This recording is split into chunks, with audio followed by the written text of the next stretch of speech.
Episode 5. After reading the file, Daniel finally understood why Tun's father had left behind the message. Do not trust Daniel. At first, it made no sense. But then Mr. Williams explained. Tun's father knew one day you'd discover the truth, he said. He knew you would learn that he was involved in your family's death.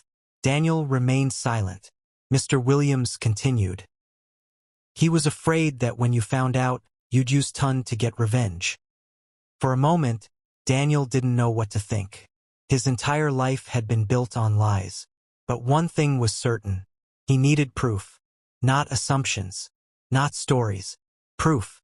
The next day, Daniel visited Mr. Williams again. As a former undercover agent, Mr. Williams knew things nobody else knew.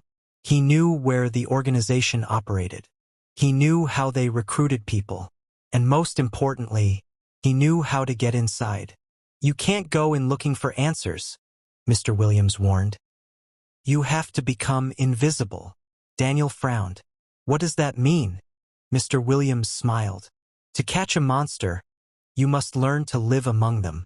A week later, Daniel stood in front of one of the organization's biggest companies. From the outside, it looked completely normal. Employees entered and left every day. Customers smiled. Business was booming. Nobody would ever suspect what was happening inside. Daniel walked in carrying a proposal he had spent days preparing. He presented himself as a young engineering student with strong programming skills. The branch manager quickly became interested.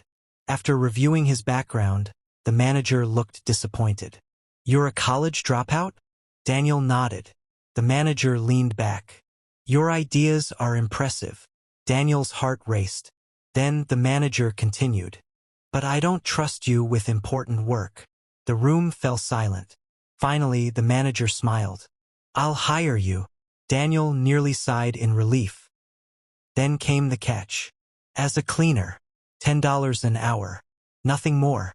Daniel accepted immediately, because he wasn't there for the money. He was there for the truth. Weeks passed. Every day, Daniel cleaned offices, hallways, meeting rooms, and storage areas. He kept his head down. He never asked questions. Never drew attention to himself. Slowly, people stopped noticing him. And that was exactly what he wanted. Then one evening, everything changed. While cleaning one of the executive floors, Daniel noticed a door he had never seen before. It was partially open. Voices echoed from inside. Several men were gathered around a conference table. Daniel froze. They weren't speaking English. They were speaking Latin. Carefully, Daniel pulled out his phone. He activated the recorder and began capturing every word. At first, he understood nothing. But one phrase kept repeating.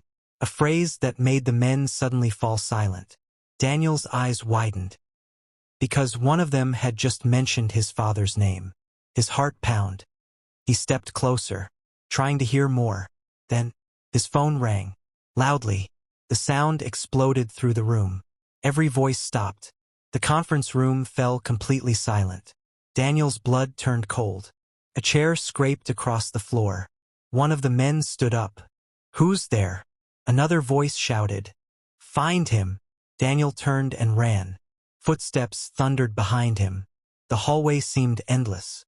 Left, right, down the stairs. His heart felt ready to explode. Then he reached the exit door. He grabbed the handle and froze.